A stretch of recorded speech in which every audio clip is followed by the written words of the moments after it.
aqui eu trouxe como educar o cérebro da criança, porque existem muitas questões. Há muito tempo atrás, hoje alguém me lembrou que eu trouxe uma questão polêmica há alguns anos atrás aqui na Girassol, quando alguém perguntou como é que se diz não a uma criança, e eu respondi muito claramente. Foi um pai, se não me engano.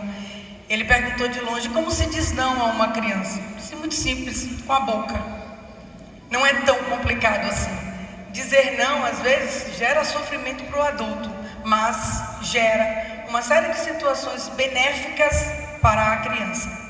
Só que existe sempre uma questão, e eu vejo isso crescendo a cada dia que passa. Cada dia que passa eu venho sentindo o quanto os pais têm sofrido e aberto mão e cedendo mais e mais em relação à educação das crianças.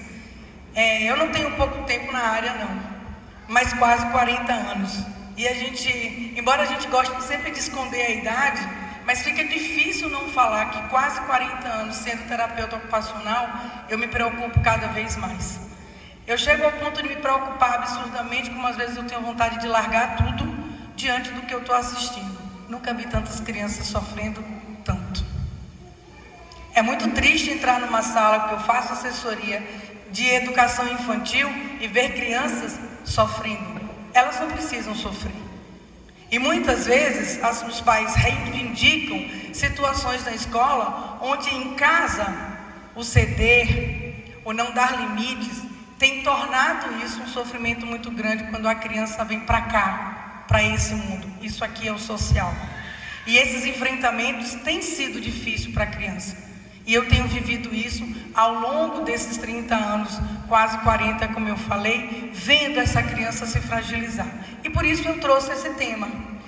Como educar o cérebro da criança? E eu quero apresentar para vocês.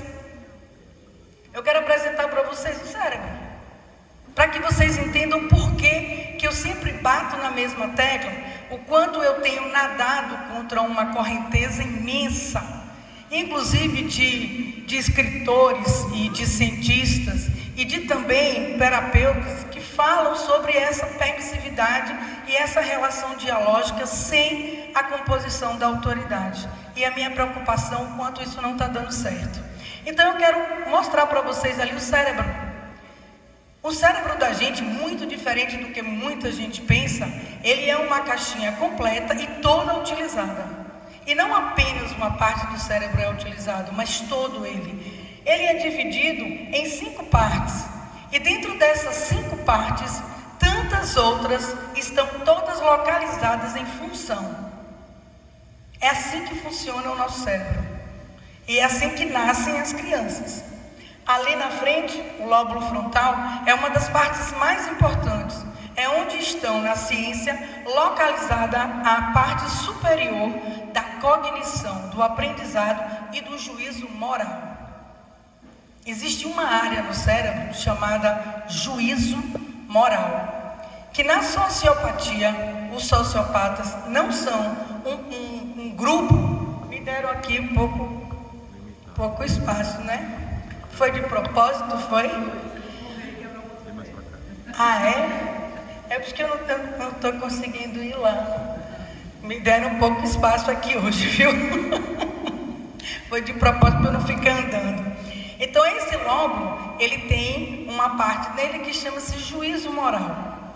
E dentro desse juízo moral, os psicopatas, que não são, como eu estava falando, um quadro de transtorno mental, eles têm uma alteração exatamente nessa área. E eles perdem a noção desse juízo, e daí o que eles fazem passa a ser normal para eles, porque eles não têm como fazer essa contemporização no cérebro. Por que você está falando isso? O que você quer me dizer? O quanto é importante a gente dar valor a tudo que a gente faz para os nossos filhos, levando em consideração que todos têm o juízo normal, graças a Deus. Vamos então entender o que eu estou falando sobre educar o cérebro. A gente entende que o cérebro é uma maquinazinha, igual aquela dali. Ela funciona de uma forma perfeita. Quem acredita em Deus sempre diz que Deus é perfeito e que Ele faz tudo com perfeição. De fato, o corpo humano é mais do que uma condição perfeita. Ele é uma engrenagem perfeita. Quando a gente estuda e quando a gente começa a entender como funciona, a gente fica maravilhado o quanto isso aqui, que é só uma caixa coberta por dentro, funciona de forma assim inimaginável. Assim é o cérebro. A gente tem ali as funções básicas do cérebro. Na verdade, ele é responsável por estarem aí e eu por estar aqui. Vocês por me ouvirem e eu por falar. Vocês por me entenderem e eu por ter a capacidade de elaborar nesse momento toda uma estrutura verbal de um complexo assunto como é o cérebro. Eu preciso entender que vocês precisam de uma forma simples para entender um complexo chamado neurologia. E tudo isso funciona através desse sujeitinho aí. As 3 unidades, segundo eles, nós temos 3. Luria, que é um dos maiores precursores a respeito da neuropsicologia, ele considera a primeira, que regula tono, vigília, que é a parte motora. A segunda, processa e armazena as informações, que é a memória. E a terceira, ela regula e verifica toda a atividade mental. Essa atividade mental é que me preocupa e tem me preocupado nos últimos anos, e é que eu tenho trabalhado bastante, da criança.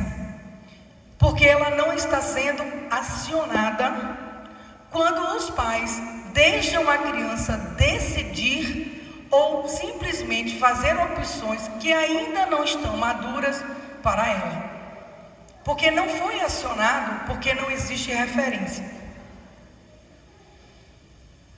O cérebro da criança, bem como essa caixinha que a ProSol está ali mexendo, o computador, quem entende aqui de computador? Quem mexe aqui com o computador? Todo mundo aqui? A maioria, não é possível. Isabel, você mexe com o computador. Todo mundo aqui tem um celular. Todo mundo aqui tem pelo menos um Note ou tem um trem daquele grande dentro de casa. Alguém em algum momento já acionou o Power e fez ele acender. Alguém já comprou em algum momento um Note, ou de R$1.000 ou de 20 mil. Quem adora essas coisas procura o mais porretão. Mas do que adianta custar 20 mil ou 1.000? Se eu abrir o computador, eu vou encontrar algo lá dentro? Ou se eu comprar hoje um celular e ligar o botão, eu vou conseguir tudo que eu quero dele? Mesmo custando 7, 8 mil, eu sendo um iPhone, desse povo que adora iPhone. Comprei, tirei da caixa, botei no ouvido. Funciona assim? Não, né? E por que não? Pô, dá tão caro num 15, quase 7, 8, 10 mil reais num telefone iPhone que o povo acha que é a melhor maravilha do mundo e eu não vou tirar da caixa e ele não vai funcionar? Por que não? O que ele vai precisar para ele ser meu? Só comprar? Do que vai precisar? É o quê? Configurar. Hoje, inclusive, é a primeira vez que eu comprei, eu nem me lembro qual foi o número, e que eu só liguei para saber como era a cara do bicho. Ele parecia um cão farejador. E o que diabo é isso aqui? Procurando um iPad, um iPhone, alguma coisa, ele está procurando alguma coisa. Aí tinha lá, coloque na frente do outro. Eu coloquei, parecia um sugador. Mas quando eu olhei, ele estava configurado. O que foi que ele configurou? Ele tirou todos os dados, os meus dados, contatos, fotos, todas as configurações de um para o outro, e esse aqui novo se tornou o meu novo telefone. É assim que funciona uma simples máquina. Então não adianta eu comprar uma máquina cara se eu não configurar. E essa configuração não é só o Windows ou qualquer outro tipo de sistema, mas é colocar os meus arquivos. Entenderam? O que é uma criança e o cérebro da criança? O que é o meu filho? Será que é geneticamente só ter o meu nariz? Você tem o nariz da sua mãe, é? Você parece com ela. Mas é só isso? É só ter o nariz da minha mãe? Ou ter o tamanho do meu pai? Ou mesmo o peso da minha mãe? Ou o cabelo do meu pai? É só isso? Só? É só? E o que é mais? Dentro de tudo isso tem uma genética, tem uma personalidade e um caráter a ser formado. Tem todas as características dessa personalidade e aí vem híbrido de papai e de mamãe. Muitas vezes a gente diz assim, vixi, as manias todas do pai, tudo que não presta vida da mãe está lá igualzinho. Porque é um jogando pro outro, né? O que não presta do pai, o que não presta da mãe, e ninguém chega a conclusão nenhuma, mas ele é híbrido, é uma mistura. E como fica esse cérebro? Esse cérebro, ele vem pronto para receber informações. E de quem são essas informações?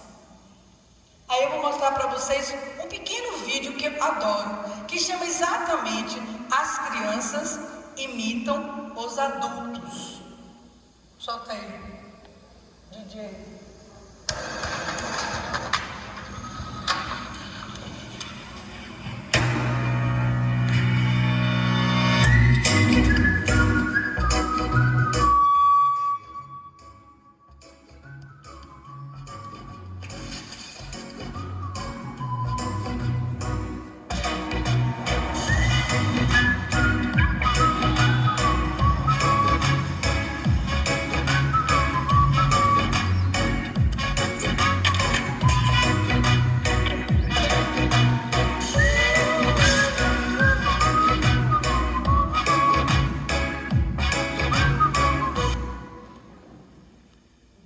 Bonitinho, né? A gente não percebe o quanto o tempo inteiro as crianças nos imitam. O tempo inteiro. Porque, na verdade, nós somos o ponto de referência dessa criança. O quanto nós somos importantes para essa criança. Quem são os pais da criança? Quem são essas pessoas para as crianças? O que vocês acham? Vocês são só os pais? E o que é ser pai de uma criança?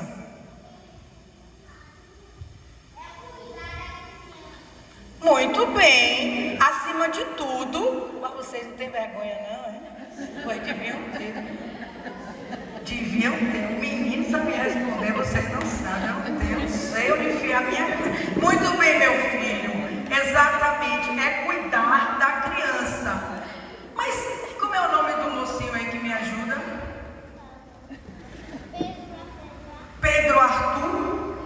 E como é que se cuida de uma criança? Você pode me ajudar? Tem que dar comida. Sim, o que mais? Cuidar muito bem. Tem que ter o quê? Tem que cuidar muito bem da criança. Tem que dar amor. O que mais? Também tem que cuidar muito bem. E vem cá, Pedro. Eu vou agora botar vocês numa sinuca. Vem cá. Vem cá você, me ajude aqui. Poxa, eu estou adorando você. Essa história do amor eu gostei bastante. Agora me responda aqui uma coisa. O que você acha quando a mamãe faz todas as suas vontades? Você acha legal? Acho. E quando a mamãe deixa você, assim, você faz uma coisa errada e ela deixa pra lá, é legal também? É. É legal deixar você fazer coisa errada? Não. Não? E o que a mamãe tem que fazer? Olhe pra lá. O que você tem que fazer? O que a mamãe tem que fazer quando a criança faz algo de errado? Tem que dar desculpa. Quem dá desculpa?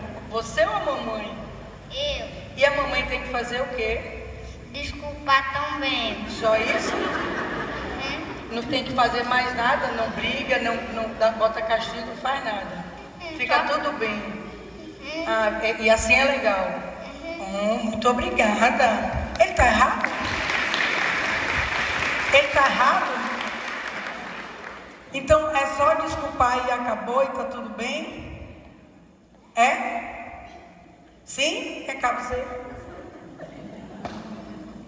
Pegou a tu, veio aqui, hein? A criança tem direitos? Tem direitos? Tem, todos. Vocês têm direitos? A criança tem deveres, mas ela não sabe. Porque dentro disso tudo, vocês são exatamente a referência do sim e do não para a criança. Eu fiz um vídeo antes de vir para cá, exatamente falando por que não é tão difícil e é triste quando eu ouço uma mãe dizer assim: ele não entende o não, ele não aceita o não, mesmo as crianças especiais. Ele não entende, eu falo, mas ele não entende, ele não quer aceitar o não. Ele, quando eu vou falar qualquer coisa, ele tem uma reação ruim. E aí vamos jogar na caixa da patologia. Quem são essas pessoas? E a importância dessas pessoas? Aonde vocês estão? Nos direitos ou nos deveres da criança? O menino já respondeu ali. Vocês deviam ter vergonha. Nos deveres. E que deveres são esses? É bater? Castigar? É só isso? Não. É o quê? É encaminhar. Quem vai mostrar para a criança o que é certo e o que é errado? Só Jesus. Você quer me matar. Quem vai ensinar o que é certo e o que é errado? Quem é que é? Quem vai fazer isso, Pedro Arthur? Quem ensina para a criança o que é certo e o que é errado? Gente, vocês deviam começar a abrir um buraco e entrar. Não é? Os pais. E se vocês não fizerem isso, como é que essa caixinha vai funcionar? Quantas vezes a gente fala para a criança: não grite, gritando? Quantas vezes a gente fala um palavrão e diz: não diga palavrão? Quantas vezes a gente diz: diga que eu não estou, e diz para a criança: não minta?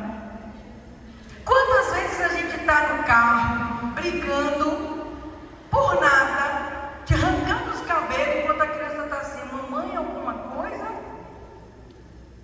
Quantas vezes a gente é a gente na frente da criança e a gente reflete isso para a criança o tempo inteiro? Quando a gente chama os pais da escola ou dentro de um consultório e solicita que vocês façam uma intervenção diferenciada, é porque esse campo aqui não dá conta da situação. Passa aí. Essa referência é exatamente a que vem para a escola. É regra. Se a criança bate, ela apanha. Se ela bate na pró, bate no adulto. Se o pai se sente, infelizmente, incompetente na criação, ou chega para a escola e diz: não sei mais o que fazer, quem vai saber? O que acontece com a criança que é permitido tudo em casa?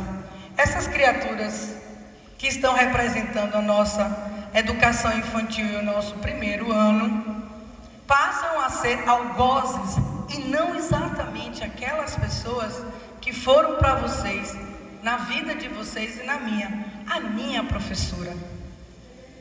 Porque elas não vão trazer o que dentro de uma casa que cede tudo, elas não vão poder fazer isso. E por quê? Porque elas não têm o filho de vocês, mas os filhos de vocês. Dentro de um complexo da sala de aula, é um coletivo e não um individual. E esse cérebro que veio preparado para dizer a pró: você não é a minha mãe, ela fica totalmente de mãos presas, acorrentadas, e passa a ser a bruxa e não a minha pró. Porque na minha casa eu faço tudo o que eu quiser, mas na escola não é assim. E um dos maiores problemas que as professoras têm, por favor, digam se eu estou errada, 1 não, 2, rotina e limites. O que são esses limites? Vamos voltar para o cérebro. Eu falei para vocês que dentro de todo esse contexto, se a gente não aciona uma área do cérebro necessária para todo o processo de desenvolvimento e aprendizagem da criança, elas não vão ter limite e não vão conseguir compreender rotina. Chama-se função executiva. Dentro dessa referência, é exatamente ela, através dos limites e do que é certo e o que é errado, que isso tudo funciona. Uma criança não tem a menor competência de saber o que é certo ou errado e saber a hora de parar, se vocês não disserem a ela. Não consigo fazer a dinâmica, Mônica. Consigo? Vamos trabalhar um pouquinho? Vamos? Tirar a cadeira, a bunda da cadeira e trabalhar? Bora. Vou parar aqui, parei aí. E a gente vai para ali para trás. Vocês entenderam qual foi o motivo da brincadeira? Para relaxar. Sempre é bom, né? Tirar um pouquinho a bunda da cadeira para dar uma relaxada. 2, para vocês entenderem a complexidade de um cérebro. Que parece tudo muito fácil quando a gente cresce. Mas pense em todos os dramas que às vezes a gente passa e a gente não consegue resolver e às vezes a resposta está do nosso lado. O quanto nós somos importantes para os nossos filhos. O quanto é importante o que vocês dizem. O quanto é importante o que vocês colocam. O peso do que vocês falam. Para que essas pessoas não sejam as bruxas. E sim somente a minha professora. O impacto de quando vocês deixam as crianças fazerem tudo em casa e quando elas chegam na escola, quando elas se deparam com a rotina, esse é o grande problema, porque a escola precisa dessa rotina e a criança em casa não tem essa rotina. Automaticamente é uma criança que não tem autonomia e automaticamente ela vai começar a implicar com essa professora, porque a pró pede a ela que faça coisas que ela não quer fazer, porque em casa alguém faz por ela. Isso é muito complicado no convívio social e isso impacta no processo de aprendizagem. Porque quando eu começo a achar que as pessoas têm que viver por mim ou fazer por mim, eu começo a impactar e a bloquear todo o processo de aprendizagem. Faça da educação um tema prioritário na sua casa. Quem acha que educar filho aqui é fácil? Levanta a mão quem acha que é fácil criar filho. Você acha? Por que é fácil, Pedro? Arthur já disse aí que é fácil. Por que é fácil criar filho, Pedro?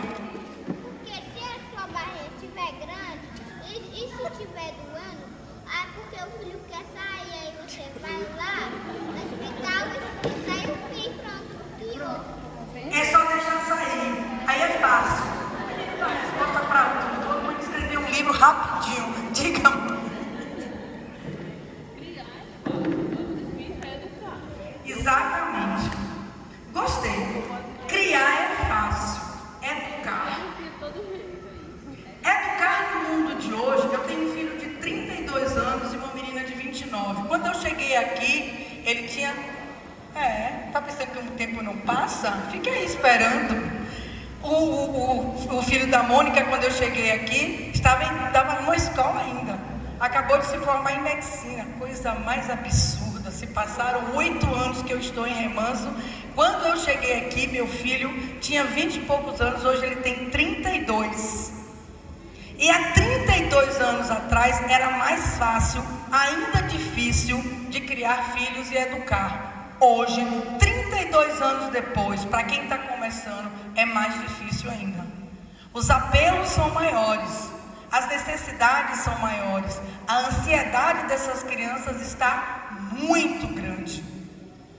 O querer dessas crianças, a influência dessas crianças com os influencers dos YouTubes, dos TikToks, dos Reels, do Insta, está muito forte. E infelizmente os pais estão deixando a tecnologia vencer quem são vocês. Ninguém é maior do que pai e mãe. Pai e mãe é a autoridade absoluta na vida de um filho. E vocês estão perdendo isso para um TikTok, para as músicas do dia a dia que não ensinam nada, para o Reels, para os influencers que ensinam as crianças o que não presta. Eles não estão preocupados com a educação ou o dia ou o futuro dessa criança, e sim com o que eles vão ganhar. É isso aqui hoje que vale mais. E existe hora para parar com isso. E tem que existir limite. Hoje, tela já está no CID-11 como adoecimento. É tanto quanto um vício de qualquer outra coisa maligna na vida de qualquer ser humano, inclusive com todos os sintomas, incluindo a abstinência. Infelizmente, a tela produz uma necessidade vital, viral na criança, para ficar ali com todos aqueles estímulos auditivos e visuais que o cérebro termina admitindo como necessário. Infelizmente, CID-11, quem quiser entrar no Google, procurar CID-11 e as doenças da tecnologia, vocês vão encontrar uma lista de doenças que são causadas pela tela. É só ela? Não, ela é um fator. Mas o pior deles é quando vocês decidem sentir penas do filho de vocês, porque vocês trabalham o dia inteiro e chegam em casa e permitem que as crianças façam tudo, sem colocar sua autoridade em voga, em dia. A autoridade não precisa bater. Repito isso todos os dias. A autoridade não precisa dar castigo toda hora. A autoridade tem que ser posta e tem que ser sentida. É ela que muda a vida de uma criança. É muito triste para mim ouvir uma criança me dizer: se minha mãe fosse melhor comigo e me desse castigo, eu seria melhor. Isso para mim é um peso, e ter que deixar uma criança falar isso para uma mãe. Porque não é um castigo em si, mas é o fato de, quando vocês param uma criança e mostram para ela, dentro da educação informal, a importância de vocês, que vai refletir no mundo lá fora, na vida dessas pessoas e nesse palco social que é a escola, fica tudo mais fácil. Quando vocês acreditam que é a escola que vai educar, a gente não vai para muito lugar não. A gente vai ter muitos impactos, e as crianças sempre vão achar que quando chegarem nesse espaço, elas também mandam. Só que ali elas dividem esse reinado com 20, com 15. E elas se sentem rejeitadas dentro dessa situação, porque em casa quem manda sou eu. Ceder, fazer vontades, deixar com que as crianças façam, ou achem, ou escolham aquilo que elas acham que é certo para ela, é um direito delas.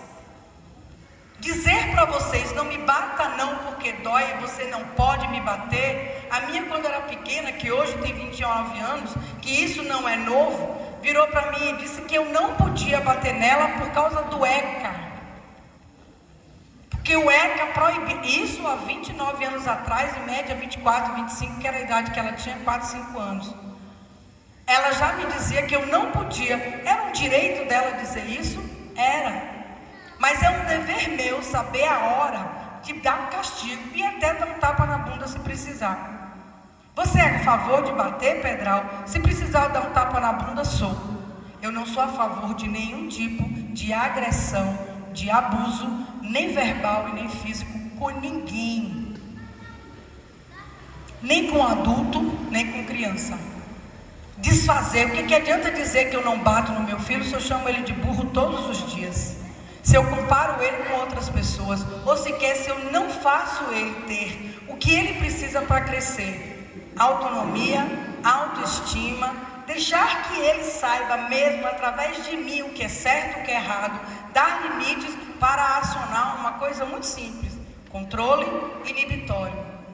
Sem ele, a criança não senta para ouvir, a criança não senta para aprender, não organiza-se no seu cérebro. É uma criança desorganizada, cria uma relação de hipercinesia e às vezes de hiperatividade com a sua relação com o mundo. Como é que ela vai aprender, Pro? Aprende? Consegue aprender desse jeito? Qual é a maior dificuldade? Se vocês estivessem todos agora conversando uns com os outros, ou em pé, ou batendo papo, ou levantando, eu ia conseguir passar o que eu vim aqui fazer com vocês? Não. Se eu estivesse aqui o tempo inteiro, ia num canto, falava uma coisa e outra, a Mônica até já deixou aqui pouco, para eu nem ficar andando muito. Se eu estivesse o tempo inteiro trocando de assunto, falava uma coisa, daqui a pouco falava outra, fazia uma coisa, daqui a pouco fazia outra, completamente desorganizada, será que vocês estariam gostando da palestra? Nem sei se estão, viu? Mas será que vocês estariam prestando atenção? Não, a coisa fica sem sentido. De lá para cá e de cá para lá. Só que quando eu penso na educação informal, é que essa criança com 2 anos vem de casa. Essa estrutura tem que estar montada. Não existe malefício nenhum, nem contraindicação contra a educação informal. Só benefício. Como disse a mãe, criar é fácil, educar é difícil. Não é fácil, mas não é impossível. E diante do que eu mostrei para vocês, nem para as crianças especiais, Isabel está ali, trabalha diretamente comigo e sabe o que eu falo sobre isso. Não é impossível ensinar uma criança o que é não pode ou você pode. Não é impossível, nem para os especiais. Porque sim e não é algo extremamente primitivo. Quando é que a gente diz não sorrindo? Nunca. Quando é que a gente diz sim com a cara fechada? Normalmente não. Mas o pior é quando a gente faz assim: tome, tome, tome, vá, vá, vá, saia da minha frente, menino. O que é isso? Que gesto é esse? De dispensar. Como é que vocês se sentem com alguém mandando vocês saírem logo? Pegue logo e saia da minha frente.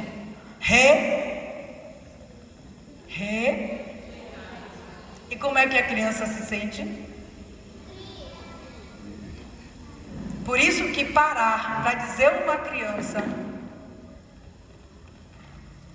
educação informal, não, agora não é hora, você não pode fazer isso, significa acolher.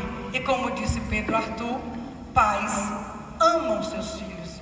E quem ama, cuida. E quem cuida, ensina o que é certo e o que é errado. Eles não vão saber se vocês não falarem.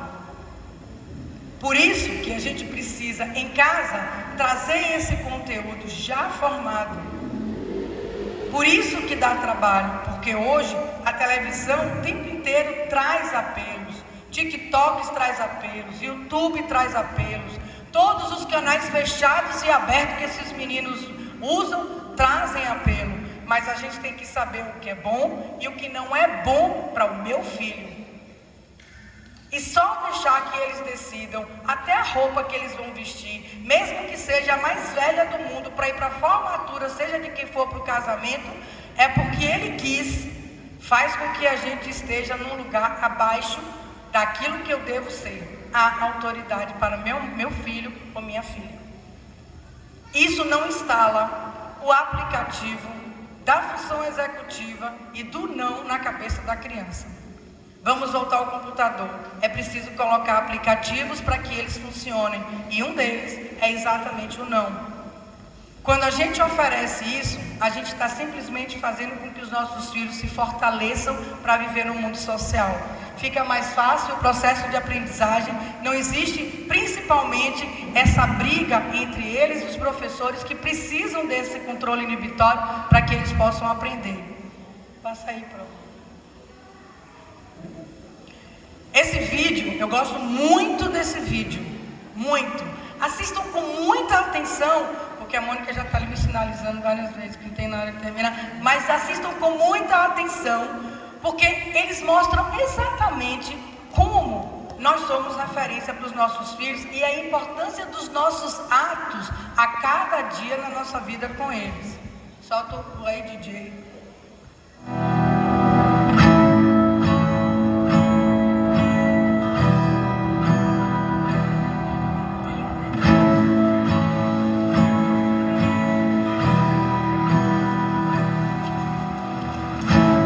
Looks like rain again today. Dark clouds gather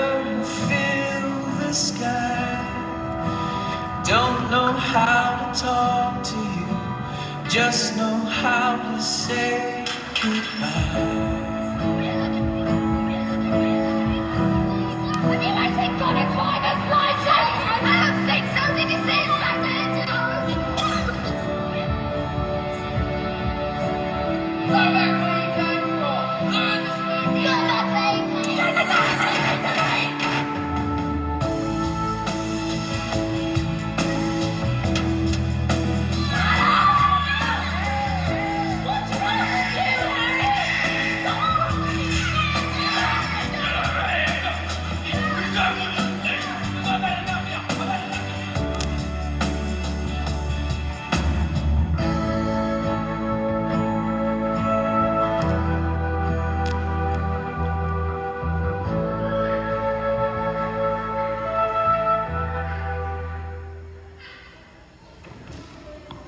Viram a última cena?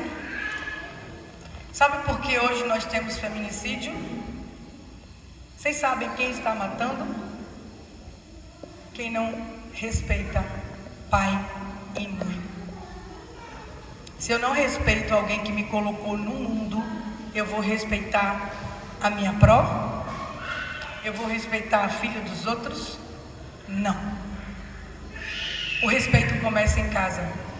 Façam da educação a melhor parte da vida de vocês com os filhos de vocês.